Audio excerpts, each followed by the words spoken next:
So I'm Vaishali Neotia. I'm the co-founder and CEO of Merxius software. We've been doing XR services for a few years now. And what that has resulted in is all of our interactions with engineering companies helped us create a product for them specifically, which is called RED, which allows engineering companies to digitally transform all of their training data. So your traditional methods of consuming content, which is via PowerPoint, presentations or PDF, text, all of that can be converted into digitally consumable content of today via extended reality, which is augmented and virtual reality. It can be consumed via the web and the mobile.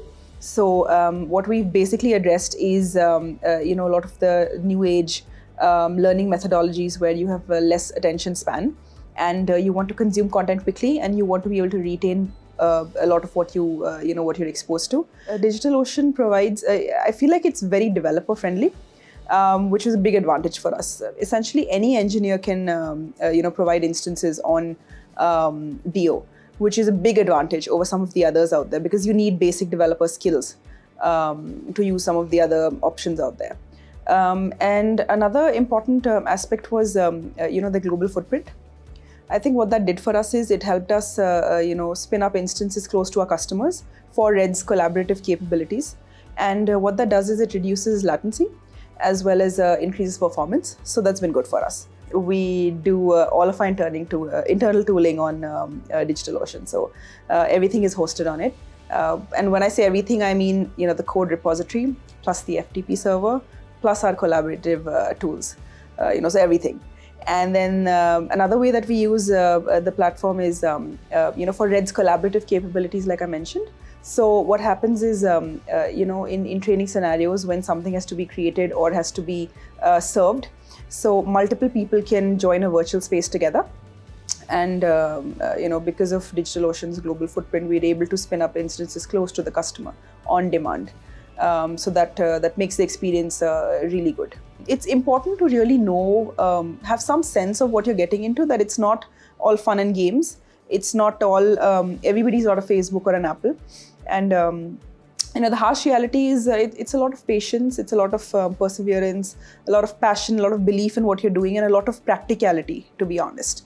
Finding the right product market fit, finding the right problem to solve, and then figuring out a good way to solve it, which can be scalable, which can be repeated.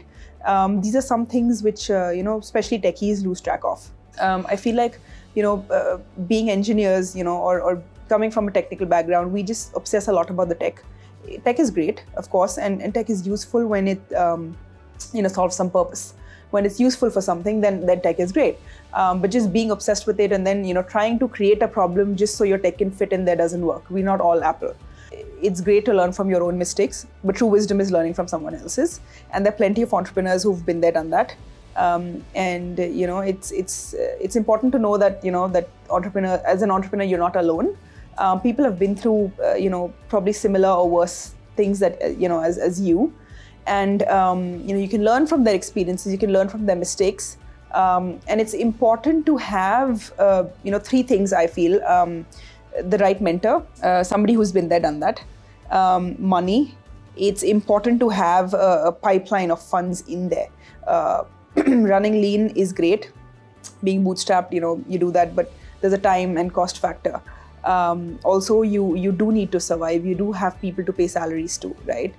So money is a practical consideration. And third is, I think you need to have a good dollop of masochism. You have to be willing to torture yourself because it's not going to be easy. You're basically doing, like 10 people's jobs as one and being paid for none. So, so a little bit of masochism is needed. I feel like you need to be prepared for the long haul.